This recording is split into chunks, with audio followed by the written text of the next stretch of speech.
Muy bien, vamos a hacer, o mejor dicho, vamos a presentar este tema de las aplicaciones de cálculo vectorial a la mecánica de fluidos y las imágenes que voy a presentar se están utilizando para fines de carácter didáctico y académico. Como objetivo principal está en relacionar los conceptos matemáticos del curso de cálculo vectorial en fenómenos físicos de la sustentación y arrastre. Estos fenómenos están ligados con la mecánica de fluidos. Como objetivo secundario, utilizar el teorema de la divergencia para plantear la ecuación de continuidad, emplear los conceptos de campo conservativo y trabajo para deducir la ecuación de Bernoulli. ¿Qué es el fenómeno sustentación? Bueno, el fenómeno sustentación es un fenómeno en el cual un cuerpo sólido que viaja a través de un fluido empieza a presentar una fuerza de empuje. Y en este caso, pues, el empuje es vertical, digamos en dirección contraria a la gravedad, aunque también se puede presentar hacia una dirección diferente de acuerdo o en función de la geometría que pueda tener este sólido que viaja a través de un fluido. En el caso más conocido, pues bueno, es el de los aviones, el perfil aerodinámico, que es el que provoca precisamente que suceda este fenómeno de sustentación. En el curso de cálculo vectorial, pues vemos muchos conceptos que se pueden retomar para tener una mejor idea cómo es que los conceptos de cálculo vectorial se utilizan para plantear ecuaciones y llegar a planteamientos relacionados con este fenómeno. ¿Qué vemos en cálculo vectorial? Funciones vectoriales, ya sean curvas o superficies, en su forma vectorial o en su forma cartesiana. Vectores normales, eh, por ahí también aprendemos a calcular vectores normales a superficies. Una operación muy común, una operación que vemos en el curso de cálculo vectorial, está la divergencia de una función vectorial. Y bueno, si es positiva o negativa, tiene una interpretación, en el caso de la mecánica de fluidos, con pozos o sumideros, cuando es positivo o negativo este valor. ¿Qué otro concepto? Los campos rotacionales o campos irrotacionales. Aquí su representación vectorial de estos campos vectoriales. La integral de línea, y vimos en el curso que la integral de línea, cuando se trata de campos conservativos, nos la podemos calcular con una diferencia de potencial. En el último tema, cuando se trabaja con integrales múltiples, hay un teorema integral conocido como el teorema de Gauss o teorema de la divergencia, que relaciona una integral doble de un flujo con una integral triple en la región que envuelve la superficie. Esta es la superficie que envuelve una región en el espacio y esa región corresponde a la de la integral triple. Y por otro lado, la superficie, que es la frontera de esa región, está relacionada con esta integral de superficie. Teorema de Gauss. Otros antecedentes relacionados con mecánica son algunos principios generales. Los que vamos a considerar y vamos a retomar es el principio de conservación de masa, Estos principios nos interesan porque hay integrales que nosotros podemos identificar del curso de cálculo vectorial, y el principio de conservación de masa parte de que la derivada de la masa con respecto del tiempo debe ser igual a cero, y esa derivada de la masa para la derivada de esta integral, donde la triple integral de la función densidad de masa para este volumen de control o este sólido diferencial, pues se terminaría expresando de esta manera.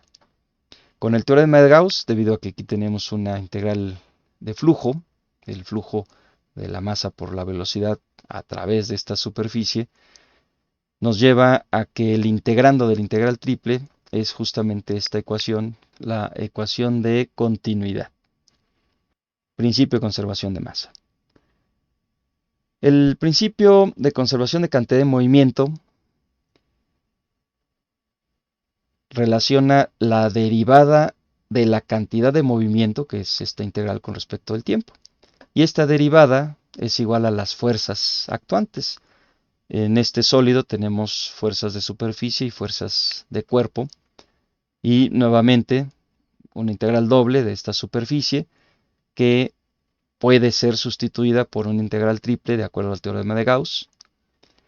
Y esa integral triple, su integrando es la ecuación de equilibrio dinámico. Principio de conservación de cantidad de movimiento. ¿Cuáles son las aplicaciones en mecánica de fluidos? Hay muchos sólidos que interactúan con flujos, ya sean flujos líquidos o flujos de gas.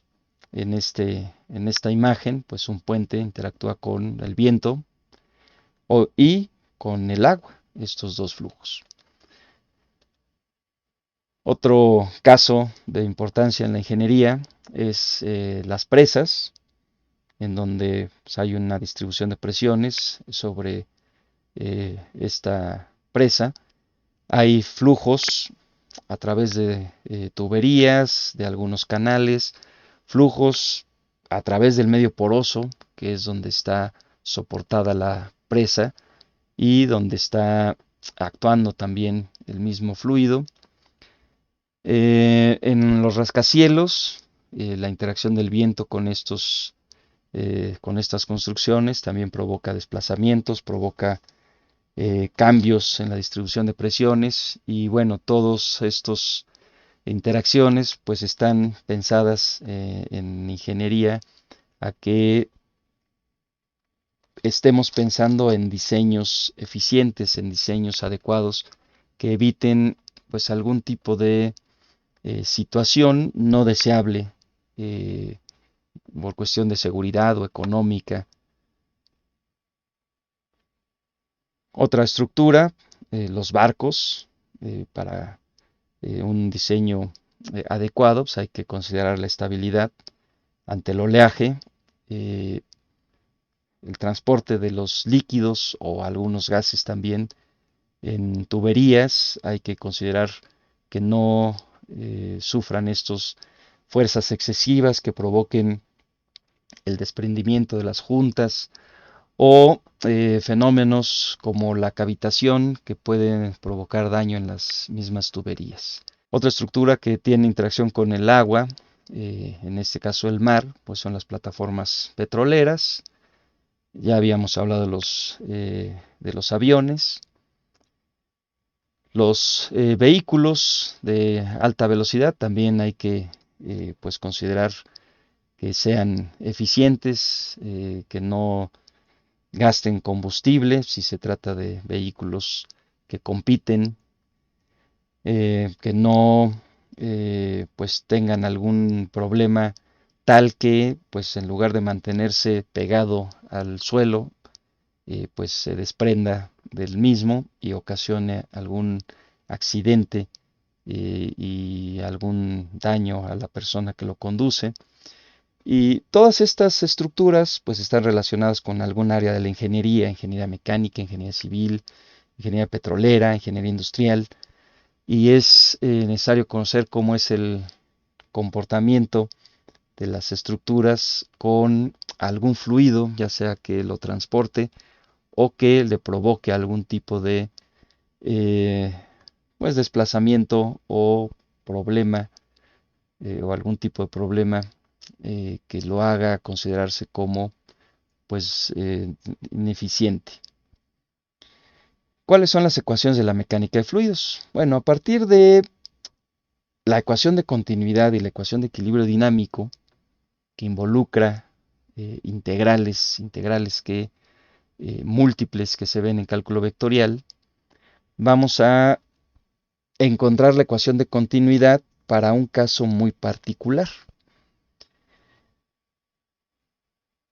Si bien la ecuación de continuidad está presentada en esta forma alternativa, vamos a considerar un flujo laminar. Y un flujo laminar es aquel flujo en el que una partícula viaja desde un punto A hasta un punto B. En este caso estoy considerando esta sección de entrada como la sección 1 y esta sección de salida como la sección 2, con una velocidad de entrada v sub índice 1 y una velocidad de salida v sub índice 2. Si esta partícula va desde el punto 1 al punto 2, o mejor dicho, desde la sección 1 a la sección 2, otra partícula viaja en una trayectoria paralela, es decir, las trayectorias entre estas partículas no se cruzan en ningún momento y la sección de entrada es la única por donde pasan las partículas y lo mismo con la sección de salida, es la única sección por donde cruzan las partículas. ¿Eso qué significa? ¿Qué significa? Que sobre esta superficie que estamos considerando como una vena líquida, no atraviesan las partículas esta superficie de la vena líquida. Por lo que esta integral, al considerar flujo laminar y una densidad de masa constante, provoca que esta integral sea cero. Me queda una integral de superficie que se separa en dos integrales de superficie. Una integral de superficie para esta sección de entrada, en donde la velocidad y el vector normal apuntan en direcciones contrarias, de ahí es que el producto tenga un resultado negativo. Y en la sección de salida, estos dos vectores, el vector normal a la sección y la velocidad, apuntan en la misma dirección, por lo que tendrá un signo positivo. Por este lado, entra flujo sobre una sección, una superficie de vector normal que apunta en el otro sentido, y por esta otra sección sale flujo con un vector normal a la superficie que apunta en la misma dirección. Si la velocidad de entrada es constante y la velocidad de salida también, y me refiero a que es constante sobre toda la superficie, tanto en la de entrada como en la de salida, entonces puedo plantear esta integral como la velocidad por la doble integral en el diferencial de superficie, tanto en la sección 1 como en la sección 2. Esta doble integral es el área de la superficie 1 y esta otra integral es el área de la superficie 2. De tal manera que para un flujo laminar de masa constante, la ecuación de continuidad se reduce a esta relación, área por velocidad. Esto es lo que conocemos en mecánica de fluidos como gasto. Tengo entonces el área de la sección de entrada por su velocidad y debe ser igual al área de la sección de salida por su velocidad. Tenemos nuestra primera ecuación, que es la ecuación de continuidad para un flujo laminar. La ecuación de Navier-Stokes surge del principio de conservación de cantidad de movimiento. Claro, con un tratamiento específico para los fluidos, los líquidos y los gases, la ecuación de equilibrio dinámico termina en una expresión conocida como la ecuación de Navier-Stokes, y esta es la expresión de equilibrio dinámico para fluidos. Hay varios términos por aquí que podemos reconocer en cálculo vectorial, como el rotacional, el gradiente, un laplaciano vectorial, acá hay otros gradientes.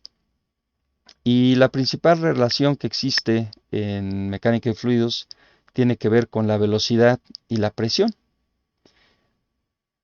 Vamos a considerar nuevamente un flujo laminar y obtendremos la ecuación de Bernoulli con ayuda del principio de conservación de energía, es decir, la definición que conocemos de trabajo y energía de este curso. Flujo laminar, consideremos un potencial de velocidad, es decir, un gradiente de una función escalar que nos dé nuestro campo vectorial de velocidades en este flujo. Eso significa que es un flujo irrotacional. Y de la ecuación de continuidad, que en una de sus formas es la divergencia del campo de velocidades, termina en la ecuación del Laplaciano. El Laplaciano de la función del potencial de velocidad debe ser igual a cero. Si aparte de ser un flujo laminar con potencial de velocidad no viscoso y permanente, entonces muchos de estos términos de la ecuación de Navier-Stokes se cancelan, porque al tener flujo potencial, el rotacional es nulo. Al ser un flujo permanente, entonces no hay variación de la velocidad con respecto al tiempo. Si es no viscoso, entonces este otro término se cancela. Y si no hay presiones externas, entonces también se cancela este otro término. De tal manera que la fuerza, porque esta es una ecuación de equilibrio dinámico, la fuerza por unidad de volumen resulta en esta expresión, que es una de las más sencillas. Si la represento como el gradiente, aquí lo puedo agrupar, de esta función escalar, entonces tengo la ecuación de equilibrio. Si calculo el trabajo utilizando esa ecuación de equilibrio en el desplazamiento de una partícula de flujo, de fluido, del punto A al punto B, entonces este producto punto es una diferencial exacta y resulta que el trabajo va a ser una diferencia de potencial. La función en B, que resulta ser esta función, menos la función en A, que es esta misma función, pero en el punto A, debe ser igual a cero. Esta es la ecuación de Bernoulli. ¿Qué me representa? Pues me representa la energía total del sistema. Es decir, la energía en el punto B debe ser siempre la misma en cualquier otro punto que pudiera ser el punto A. La energía total del sistema es siempre la misma. La presión más la masa por la velocidad al cuadrado entre 2. Peps es la energía de presión. La masa por la velocidad al cuadrado entre 2 es la energía cinética. Y una forma más tradicional de representar a la ecuación de Bernoulli, que sería la conservación de la energía en el sistema, es con esta expresión que me representa una carga que debe ser constante en cualquier punto de mi medio, de mi fluido. Esta es la ecuación de Bernoulli. Tengo entonces para un flujo laminar, no viscoso, permanente, que tiene función potencial, estas dos expresiones. La ecuación de continuidad, área por velocidad, y la ecuación de Bernoulli, que es la energía de presión más la energía cinética, y eso debe ser constante en todo mi medio continuo, en todo mi fluido. Como primer caso de análisis, vamos a revisar el flujo en torno a un cilindro que gira. Las hipótesis que consideramos inicialmente, flujo potencial, entonces es un flujo rotacional, no viscoso, permanente, y los términos o los conceptos que vemos en cálculo vectorial. Y esta es la representación. Es un cilindro que va girando en ese sentido. Hay un flujo que apunta en esta dirección. Y la ecuación de continuidad, pues me dice que la Laplaciano debe ser igual a cero. Y tengo también la representación del gasto, que sería el área por la velocidad. Al resolver las ecuaciones diferenciales que resultan del laplaciano, tengo dos funciones. Una que es la función potencial, que es la que me da el campo de velocidades, y la otra que me representa a las líneas de corriente. Una línea de corriente pues, es una línea que me indica cuál es la dirección que sigue una partícula, o mejor dicho, cuál es la trayectoria que sigue una partícula.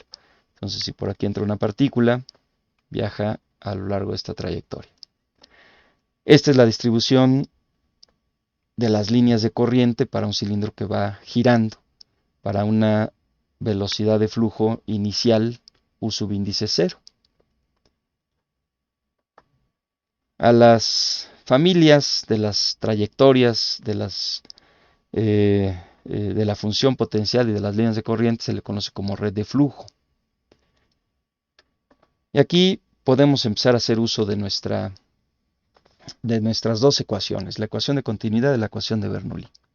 Para la ecuación de continuidad, resulta que la separación en entre dos líneas de corriente, pues me indica que hay una velocidad de entrada. Y esta separación es equivalente a la vena líquida que nosotros propusimos para plantear la ecuación de continuidad como el gasto, que es la velocidad por el área. Si aquí hay una separación constante, claro, aquí no se ve porque mientras más me aleje yo, entonces sí podré percibir la separación constante que tiene una velocidad y tiene un área. Pero si las líneas de corriente se juntan, significa que el área se hace menor. La velocidad de entrada comparada con la velocidad aquí, de acuerdo a la ecuación de continuidad, me dice que a menor área tendré mayor velocidad, como sucede aquí. A menor área hay una mayor velocidad comparada con la velocidad de entrada. Y por el otro lado, si las líneas de corriente se separan, significa que el área aumenta. Entonces, a mayor área, menor velocidad. Entonces, por la ecuación de continuidad puedo identificar más o menos cómo es la distribución de las velocidades. Si las líneas de corriente se juntan, pues hay velocidades más grandes. Si las líneas de corriente se separan, hay velocidades menores. ¿Qué pasa con la ecuación de Bernoulli? Bueno, con la ecuación de Bernoulli, debido a que tengo una relación entre velocidad y presión, y como esta suma de los términos que involucran a la presión y a la velocidad debe ser la misma en todo mi sistema, es decir, la energía total debe ser la misma tanto en el punto en A como en el punto en B, significa que si en un término tengo una velocidad muy pequeña y en el otro punto, en el otro lado, en el punto B, tengo una velocidad muy grande, entonces pues sería algo así como una balanza. Si aquí la velocidad es pequeña, entonces debo aumentar la presión acá. Si acá la velocidad es muy grande, debo disminuir la presión aquí. ¿Qué significa, de acuerdo a la ecuación de Bernoulli y en esta interpretación rápida que estamos haciendo? Significa que a mayores velocidades hay menores presiones. Y por el otro lado, a menores velocidades, mayores presiones. Significa que están actuando o hay una distribución de presiones en torno a este sólido. Y si de este lado, donde tengo menores velocidades, tengo mayores presiones, que de este lado, al comparar donde tengo mayores velocidades que tengo menores presiones, significa que puedo calcular una integral doble de la distribución de las presiones sobre este sólido. Y esa integral doble, pues me da como resultado la fuerza resultante debida a la acción de las presiones sobre este sólido. Como aquí tengo mayores presiones que acá arriba, entonces la fuerza resultante es una fuerza que apunta en este sentido. Si este sólido estuviera suelto, entonces la fuerza resultante cambiaría la dirección en la que viaja este sólido. Para un caso como este, donde se tiene un flujo en torno a un cilindro que gira, a ese efecto se le conoce como el efecto Magnus.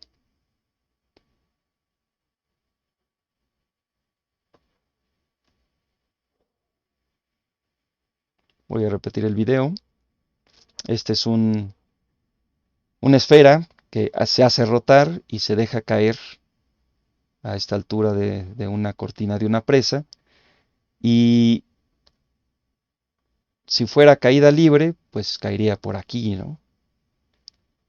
Pero como va girando, entonces va cambiando la dirección del cuerpo, del sólido, y se va separando de la cortina de la presa. Ese es el efecto Magnus. En el deporte del fútbol, pues se le conoce como chanfle al mismo efecto, efecto Magnus. Se ha llevado a la práctica eh, en barcos con estos cilindros que van eh, girando. Este es un barco un poco más moderno y eso le da un empuje pues mayor a este barco debido a estos cilindros que van rotando. Fenómeno de sustentación, en este caso aprovecha para darle un mayor empuje al mismo barco o este buque. Un caso de un dron sería, voy a adelantarle un poco, van rotando estos cilindros, o bueno, este cilindro, y hace que el dron se mantenga en el aire. Este es otro caso con dos ejes, fenómeno de sustentación. ¿Qué pasa con el perfil aerodinámico? Pues bueno, en el perfil aerodinámico sucede lo mismo, y lo mismo en el sentido de que en la parte superior de este perfil hay mayores velocidades, por lo tanto hay menores presiones que las que suceden en la parte de aquí abajo. Se separan las líneas de corriente, menores velocidades, mayor presión en esta zona. Entonces hay una fuerza resultante que es la fuerza de empuje del fenómeno de sustentación. Desde un punto de vista matemático, para modelar precisamente el flujo en torno a un perfil aerodinámico, hay unas ecuaciones conocidas como las ecuaciones de transformación de Joukowski, un ruso, que logra plantear geométricamente un perfil aerodinámico de este tipo. Ecuaciones de transformación, este cilindro, o mejor dicho, esta circunferencia, se transforma en este perfil. Para ciertos valores es una circunferencia que está fuera del origen y con estas mismas ecuaciones pues, se convierte en esta figura. Bueno, ¿qué se hace analíticamente? Se transforma el caso que vimos anteriormente de un cilindro que va rotando. Con esas ecuaciones se convierte en este flujo, el flujo en torno a este perfil aerodinámico. Si le damos una rotación, una inclinación a lo que se conoce como ángulo de ataque, entonces tenemos un flujo que incide de manera pues oblicua al perfil aerodinámico. Si yo lo roto con otras ecuaciones de transformación, entonces tengo un ángulo de ataque del perfil aerodinámico con respecto al flujo que incide. Mayores velocidades, menores velocidades, de acuerdo a la separación que podemos observar en las líneas de corriente. Diferentes ángulos de ataque. La fuerza resultante, que es la fuerza que provoca que este sólido pues tenga un empuje vertical, una comparativa entre el modelo matemático con un modelo experimental, en donde se inyecta un líquido con un cierto color para poder apreciar las líneas de corriente en un flujo laminar. En imágenes fijas se puede apreciar flujo laminar de este perfil, pero cuando ya no son bajas velocidades, cuando ya hay altas velocidades, como este caso, el flujo ya no es laminar, se considera como un flujo eh, turbulento y empiezan a suceder estos vórtices. Ya las líneas de corriente de las partículas se cruzan entre sí, se generan estos vórtices y esto sucede cuando pasamos de presiones menores a presiones mayores. Es decir, si tratamos de analizar el gradiente de presiones, acuérdense que el gradiente de una función escalar apunta en la dirección en la que crece, y si hablamos de presión, entonces tendría vectores que apuntan en esta dirección, porque tenemos mayores velocidades aquí, menores velocidades acá, es decir, menores presiones, mayores presiones. Ese tipo de flujo, déjenme regreso, este tipo de flujo que es turbulento ocasiona que en esta zona del perfil aerodinámico sucedan presiones tales que provocan una fuerza de arrastre. Es una fuerza, debido a la distribución de presiones, que apunta en la dirección contraria en la que viaja el sólido. Esa es la fuerza de arrastre. En el caso de los aviones, pues bueno, con estos perfiles en la punta del ala, se evita que el flujo turbulento dé menor eficiencia en el consumo de combustible de una aeronave, sobre todo si viaja en grandes distancias. Y aquí tenemos el perfil aerodinámico. Este video es un video de un aterrizaje, por lo que conforme se aproxima a la pista de aterrizaje, pues la velocidad de la aeronave disminuye. Y para poderle dar mayor sustentación y abre estos dispositivos, le damos más superficie para que aumente la fuerza de empuje, porque la aeronave baja su velocidad para tener una velocidad de aproximación a la pista de aterrizaje. Ya que aterriza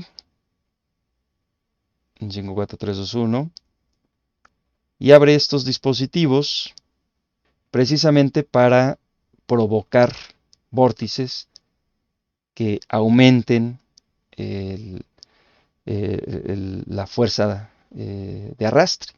Entonces darle mayor, digamos, o darle un frenado adicional al propio que ya tiene diseñado un vehículo como estos. Y ya después velocidad de rodaje, ¿no? en la pista. Aquí una pregunta: ¿qué es más eficiente para el consumo de combustible? Trasladarse con una camioneta que tiene una caja y su puerta cerrada, o con la puerta abierta.